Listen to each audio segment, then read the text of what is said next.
He looked like a man running from ghosts, trembling hands, eyes darting, clutching a bottle of water like it was all he had left. When he rushed out, Sarah thought nothing of it, until she found his wallet on the floor. Inside was a single note with her mother's name on it. What could possibly connect a stranger and her own family? The low hum of the refrigerator filled the empty store, a lonely soundtrack to Sarah Carver's night. The small-town convenience store where she worked after sunset had long since gone quiet. Only the occasional truck passed down the empty highway, its headlights sweeping through the glass door before fading into darkness again. It was the kind of shift that made her wonder what she was doing with her life. 24, still in the same town she'd grown up in, scanning barcodes under flickering lights. Each beep of the scanner felt like time passing her by, each receipt a reminder that she'd stayed behind while everyone else moved on. She was halfway through restocking a shelf of bottled water when the bell above the door chimed. A man stepped in, tall, gaunt, and visibly tense. His clothes looked worn, his denim jacket soaked at the shoulders from the drizzle outside. He hesitated near the entrance, eyes darting from aisle to aisle, like someone searching for an escape rather than a product. "Evenin'," Sarah said, trying to sound friendly. "We close in 10, but you've got time." The man didn't answer. He walked straight to the fridge, grabbed a bottle of water, and came to the counter. Up close, Sarah noticed his trembling hands, the deep creases around his eyes, and something else, an expression she couldn't quite name. Something raw flickered there, part fear, part the weight of a man who'd run out of places to hide. "That'll be $1.25, she said, forcing a small smile. He slid a few bills across the counter without looking up. When she handed him the change, their fingers brushed. His skin was rough, the kind of rough that didn't come from age but from years of work and worry. He muttered a quiet thanks, then turned and left as quickly as he'd come. Sarah watched him through the window as he climbed into an old pickup truck. The headlights didn't turn on immediately. He just sat there for a few moments, staring at the steering wheel. Then, as if remembering where he was, he started the engine and drove off into the mist. She sighed and began wiping the counter. That was when she noticed something lying near her feet. An old brown wallet, its leather cracked and faded. "Guess somebody's having a worse night than me," she murmured. She picked it up, expecting to find a driver's license inside. But when she opened it, her breath caught. There was no ID, no credit cards, just a folded photograph and a scrap of paper. The photo showed two kids sitting on a wooden fence. The boy was maybe 10, the girl half his age, both smiling like they didn't have a care in the world. There was something familiar about the girl's face, her bright eyes, her crooked front tooth. The smile tugged at her memory, like a face seen once in a dream and never quite forgotten. Then she unfolded the paper. The handwriting was faint but unmistakable. Angela Carver. Sarah froze. That was her mother's name, not a common one in a town like Fairview, population 2,000. She flipped the wallet over, looking for any hint of who the man might be. Nothing. No address, no ID. Just that name, written on a note that looked old enough to have been carried for years. Her pulse quickened. Maybe it was a coincidence. But why would anyone carry a note with her mother's name on it? "Okay," she whispered, pacing behind the counter. "This is weird. Really weird." For a moment, she thought of locking the wallet in the lost and found box and forgetting about it. But curiosity was stronger than common sense. She grabbed her jacket and stepped outside. The drizzle had turned into a steady rain, washing the neon glow of the store sign across the wet asphalt. Down by the edge of the parking lot, she saw taillights glowing dimly through the mist. The same pickup. It hadn't gone far. Sarah jogged across the lot and knocked on the driver's window. The man startled, gripping the steering wheel. "Hey!" she called out, holding up the wallet. "You dropped this inside." He hesitated, then rolled the window down halfway. Up close, she could see the exhaustion in his face. Lines etched deep, stubble graying along his jaw, eyes sunken yet strangely kind. "Thanks," he said hoarsely. "Didn't even notice." She handed it to him. "You might want to be more careful. There's no ID in there." He nodded, but his hand trembled as he took it. "I know. I don't carry one." That answer only deepened her curiosity. Listen, she said carefully. I didn't mean to pry, but the name inside, Angela Carver. That's my mom. The man's expression shifted like a window cracking under pressure. He blinked, looked down at the wallet, then back at her. Your mom's name is Angela? Sarah nodded slowly. Yeah. Why? He didn't speak for a long moment. The rain drummed against the hood of the truck. Finally, he whispered, I didn't think she still lived around here. Something in his tone, half sorrow, half disbelief, sent a chill through her. Wait, do you know her? He looked out toward the highway, the wipers squeaking as they cleared the windshield. Used to, he said. A long time ago. Sarah's heart pounded. There was something familiar about the curve of his nose, the shade of his eyes. It was faint, like a memory from a photograph she'd once seen. What's your name? She asked softly. He hesitated. Then, with a breath that sounded like surrender, he said, Lewis Carver. The name hit her like a thunderclap. She stepped back, almost slipping on the wet pavement. No, that's not possible. Lewis looked up at her fully now, and she saw it. The same eyes as the boy in the photograph, the same eyes she saw every morning in the mirror. I left a long time ago, he said quietly. Didn't think anyone'd want me back. For a moment, the world went silent except for the rain. Sarah stared at him, the face of the brother she barely remembered, vanished when she was still a child, whispered about in arguments her mother never wanted to explain. I thought you were dead, she whispered. He looked down, gripping the wheel until his knuckles went white. Sometimes, he said, voice trembling. So did I. The wipers kept moving, but neither of them spoke again. Lightning flashed somewhere beyond the highway, catching both their faces for an instant. Two lives split long ago, bound again by a single name written in fading ink. Sarah stood there, drenched and trembling, unable to decide whether to run or to reach for him. But deep down, beneath the shock, one thought refused to fade. He came back, and for reasons she couldn't yet understand, that realization scared her more than the rain ever could. The next morning, the rain had washed Fairview clean, but Sarah's thoughts were still tangled in the storm. She barely slept after the encounter in the parking lot, her mind replaying the moment Lewis said her mother's name, and his own. Lewis Carver. The boy from old photos her mother kept hidden in a drawer.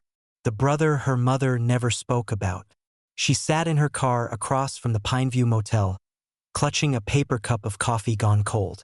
Lewis's pickup was parked outside room 6, the same rusted thing she'd followed last night until her courage failed her. Now, in the daylight, it looked even more tired. One headlight cracked, the paint dulled by time and miles. The truck seemed to wear the same exhaustion as its driver, miles of regret buried under layers of rust. Sarah didn't know what she was planning to say, but something in her chest told her that if she drove away now, she'd never forgive herself. When she knocked, it took a while before the door opened. Lewis stood there, hair damp from a shower, wearing the same jacket from the night before. The surprise in his eyes quickly softened into caution. I figured you might show up, he said quietly. I didn't sleep, she admitted. You left before I could ask anything. He stepped aside. Then I guess we should talk. The room was small, 2 beds, one unmade. A boy's backpack sat near the wall, a pair of muddy sneakers tucked underneath. Sarah's eyes caught on a small toy truck on the nightstand, its wheels worn smooth from use. You have a kid? She asked. Yeah. He glanced toward the connecting door. Eli's out getting breakfast from the vending machine. It's just us for a few minutes. Sarah hesitated before sitting on the edge of the bed. So, you're really him, Lewis. My mom said you were taken away when you were 17. Lewis leaned against the dresser, arms crossed. Yeah, I messed up. Bad crowd, worse choices. After that, I didn't think anyone wanted me around. When I got out, Mom was already living somewhere else, and I figured the door was closed. He rubbed his temples, every motion slow, as if the weight of old choices still pressed against his bones. I tried writing once, but the letter came back unopened. After that, I stopped trying. Sarah felt her throat tighten. She never told me about that. Only that you got in trouble. Every time I asked, she said it was better forgotten. Lewis gave a hollow laugh. Yeah, that sounds like her. Pretend the past didn't happen and maybe it won't hurt so much. He looked down at his hands. Scarred, calloused, and restless. I wasn't trying to hide from you last night. I just didn't think anyone would remember me. I came back because I guess I needed to see where it all started. For Eli, mostly. He's been asking about family. I didn't have much to tell him. For a moment, silence settled between them. Through the thin wall, the vending machine hummed, and somewhere outside, a truck rumbled past on the highway. Why didn't you come home? Sarah finally asked. All those years. I tried, he said softly. I came once about 10 years ago, stood across the street from the old house. There were Christmas lights on the porch, and I saw you through the window, little kid, helping mom wrap presents. I realized she'd built a life without me. I didn't want to ruin it. Sarah felt tears sting her eyes. You wouldn't have ruined anything. He looked at her, the faintest smile breaking through the sadness. Maybe not, but I wasn't the kind of man you'd want around back then. I worked whatever jobs I could find. Auto shops, truck stops, construction. Always moving, always one mistake away from losing it again. Then Eli came along, and everything changed. He gave me a reason to stop running. Sarah glanced again at the backpack. Where's his mom? Lewis's smile faded. She left when he was 3. Too tired of the road, I guess. I tried to be both parents, but some days, he shook his head. Some days it feels like I'm still the kid who didn't know how to stay out of trouble. Before Sarah could answer, the door creaked open. A small boy stepped in, holding 2 bags of chips and a chocolate milk. He froze when he saw her. Hey, bud, Lewis said, softening instantly. This is Sarah. She's family. Eli blinked, studying her with the cautious curiosity only children have. Family? Like cousins? Lewis hesitated. Sarah smiled. Something like that. The boy grinned. Cool. You want some chips? Sarah laughed through her tears. Sure. Why not? They spent the next hour talking. Eli chattered about school, about the stray dog he'd fed behind the motel, about how he wanted to be a mechanic like his dad. Sarah listened, caught between warmth and heartbreak. There was a gentleness in Lewis now that she hadn't expected, the kind that only comes from fighting hard to become better. When Eli went outside to play, Sarah turned to her brother. You should come see Mom. Lewis's shoulders tensed. I don't think that's a good idea. She deserves to know you're okay, Sarah insisted. You both do. He stared at the rain-streaked window. You don't know what she said the day they took me. She told me not to come back until I had something to be proud of. Sarah's voice dropped. And you do. You're raising a good kid. You're working. You came back. That's enough. He didn't reply, just reached into his jacket and pulled out the old photograph, the one Sarah had seen in his wallet. The edges were bent, the image fading. I kept this with me through everything, he said quietly. It reminded me of who I used to be. Guess that's why I dropped the wallet. Maybe part of me wanted it to find its way home. Sarah took a slow breath. Then let me help you do that.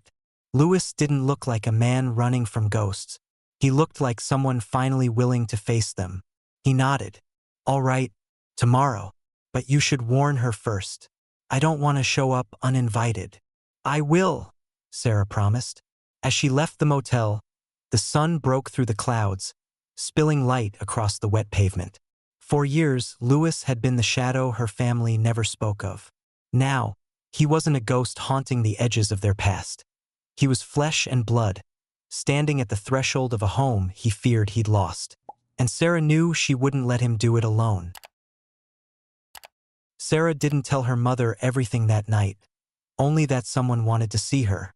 She'd sat at the kitchen table, twisting the phone cord, trying to find the right words while Angela Carver stirred soup on the stove. The older woman had aged gracefully, her gray hair tied in a neat bun, her eyes still sharp from years of keeping things together alone. But when Sarah said his name, Lewis. The ladle slipped from her hand and clattered into the pot. Angela didn't speak for several seconds. That's not funny, Sarah. I'm not joking, Sarah said quietly. He's here. In Fairview. Angela's face paled, her hand gripping the counter as if bracing for impact. After all this time, why now, Sarah? Because he wants to see you. He has a son. His name's Eli. Her mother looked away, gripping the edge of the counter. I can't do this. Not again. Mom, please, Sarah urged. He's not the same person. You should see how he looks at Eli. He's trying. He thought you'd never want to see him. Angela sighed, rubbing her temples. There are things you don't know, Sarah. Things he did, things I couldn't forgive back then. Then maybe it's time you try. Angela didn't answer, but the next morning, when Sarah's car pulled into the diner parking lot where they'd agreed to meet, her mother was already there, sitting stiffly in a corner booth, coffee untouched. Lewis and Eli entered a few minutes later. The boy's energy filled the small space instantly, but Lewis looked tense, uncertain, like every step he took brought him closer to a cliff. His laughter felt like a spark in the dim air, a sound that didn't belong to their years of silence. When Angela saw him, her lips parted but no words came. He looked older, thinner, but those eyes were unmistakable. The last time she'd seen them, they were filled with defiance. Now they were filled with regret. Mom, Sarah said softly, breaking the silence. This is Lewis. Angela swallowed hard. I know who he is. Lewis removed his cap. Hi, Mom. His voice cracked slightly. You look good. I don't, she said, her tone trembling. But thank you. For a moment, none of them spoke. Then Eli, sensing the heaviness he didn't understand, tugged on Lewis's sleeve. Is this Grandma? Lewis nodded. Yeah, buddy. This is her. Eli's face lit up. Cool. I didn't know I had one. The innocence in his voice broke something inside Angela. She leaned forward, tears filling her eyes. Come here, sweetheart. Eli climbed into the booth beside her, showing her the small toy truck he carried everywhere. Dad fixed it when the wheel broke, he said proudly. Angela smiled faintly, tracing a finger over the scratched paint. He always was good with his hands. The tension eased, if only a little. They ordered breakfast, pancakes for Eli, coffee for everyone else. And as the food arrived, conversation began to find its rhythm. The words stumbled at first, but slowly they began to sound like family again. Angela asked about Lewis's work. He told her about the mechanic shop outside Kansas where he'd been patching engines and saving for something better. Sarah watched quietly, heart swelling as her family, fractured for 15 years, began to sound like one again. When the plates were cleared, Angela reached into her purse and pulled out a small photograph. It was old, creased at the corners, Lewis and Sarah on the porch steps as kids. I kept this, she said, sliding it across the table. Even when I said I hadn't. Lewis stared at it, jaw tightening. I thought you wanted to forget me. I wanted to forget the pain, she said softly. Not you. They sat in silence for a while after that. Outside, the morning traffic passed, and sunlight spilled through the window, catching the dust in the air. Finally, Angela reached across the table and took his hand. I can't change what happened, Lewis, but I can stop punishing you for it. He squeezed her hand gently, his voice barely above a whisper.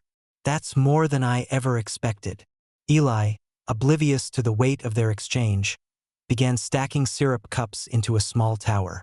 Sarah smiled, then caught her mother's eyes, the same eyes she'd seen filled with anger so many times when Lewis's name came up. Now there was something new in them, peace. Later that afternoon, they drove back to the Carver house. It looked smaller than Lewis remembered, white paint chipped, porch railing crooked. But when he stepped inside, the scent hit him like a memory. Coffee, cinnamon, and something warm from the oven.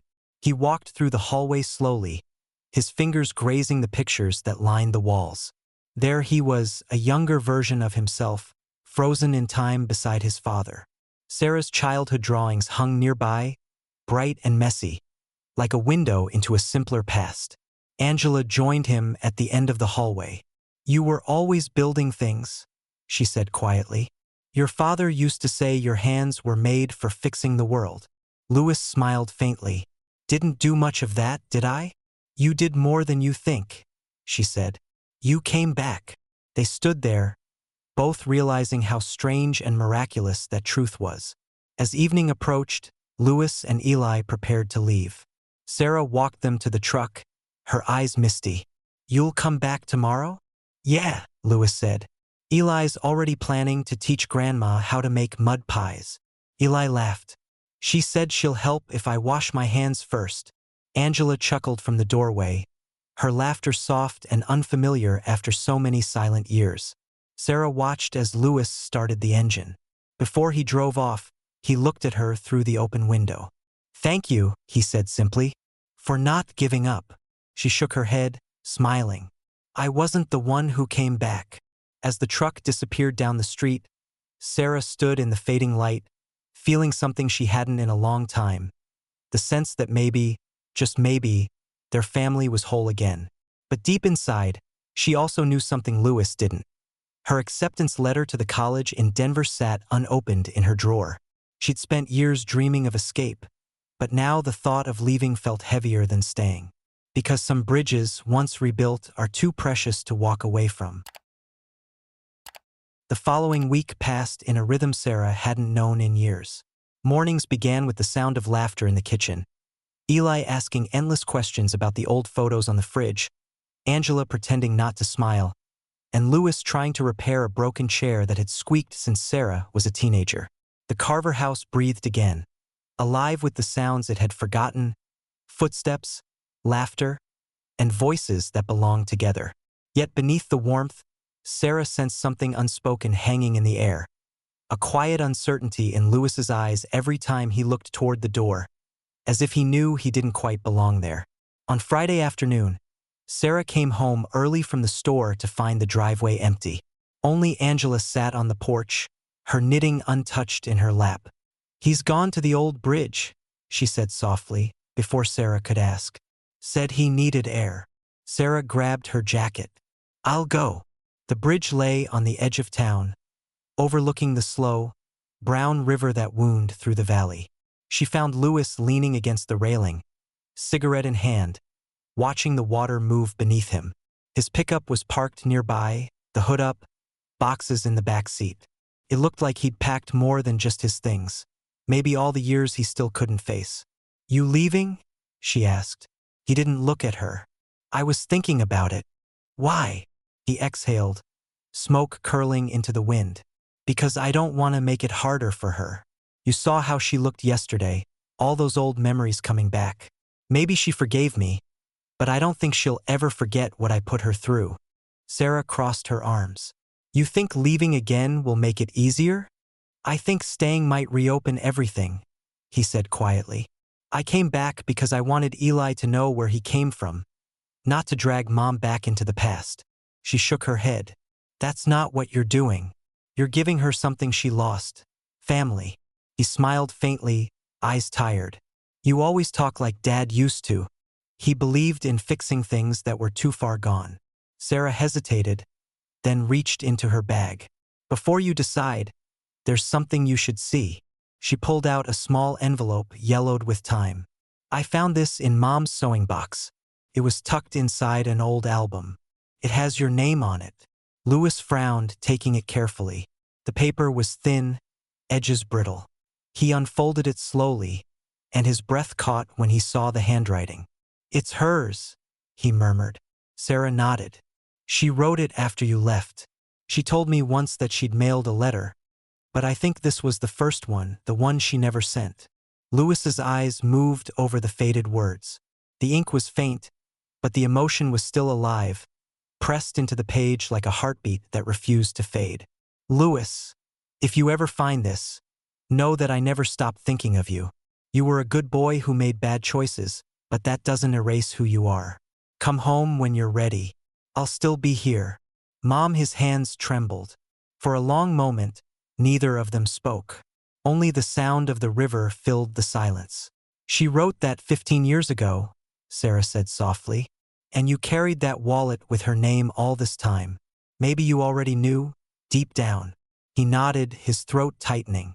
Guess I was waiting to believe it. The wind picked up, rustling the tall grass by the riverbank. Sarah placed a hand on his arm. Then believe it now. She meant every word. When they returned home, Angela was in the kitchen. Lewis stood in the doorway, the letter in his hand. For a second, she looked startled. Then she saw the paper and understood. You found it, she whispered. Lewis nodded. Why didn't you tell me you wrote this? Angela's voice was quiet but steady. Because I didn't think I deserved to ask you back.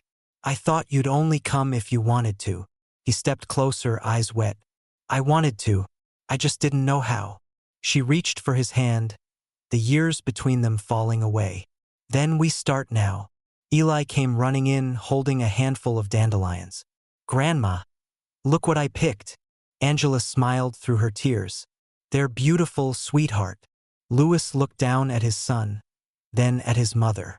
The three of them stood in a small circle of light from the window, the kind of moment so simple it almost didn't seem real. Later that evening, Sarah sat on the porch, watching the sun sink behind the hills. Lewis joined her, the letter folded neatly in his pocket.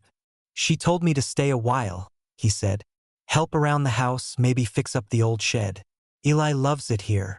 Sarah smiled. Good. I think you both belong here. He studied her face. What about you? You've got plans, don't you? That letter from Denver. Her stomach tightened. How did you? Mom mentioned it. You've got to go, Sarah. Don't let this town hold you back. I can't just leave now. Yes, you can, he said gently. You gave us a second chance. That's more than enough. Go build your life. We'll be right here when you visit. Tears welled in her eyes. You sure you'll be okay? He smiled, the first true smile she'd seen from him. Yeah, for once, I think we all will be. As dusk settled, fireflies began to flicker along the yard. Angela's laughter echoed faintly through the open window. Eli chased the lights with a mason jar, his joy pure and bright. Sarah leaned her head against the porch post, watching them. The brother who had come home, the mother who had forgiven, and the boy who tied them all together. Sometimes, she realized, healing didn't come with grand gestures or perfect endings. It came with a note left unread, a wallet dropped by chance, and the courage to open a door that had been closed for too long. And as the last light faded over Fairview, the Carvers, all of them, finally felt like a family again. And somewhere inside the house, the old chair stopped squeaking, as if even it had found its peace. This story reminds us that sometimes the smallest mistake, a dropped wallet, can reconnect hearts that seemed lost forever. What would you do if a stranger's secret led you back to your own family? Share your thoughts below. If this story touched you, give it a like, share, and subscribe to embrace the journey for more stories about redemption, love, and second chances. See you in the next video.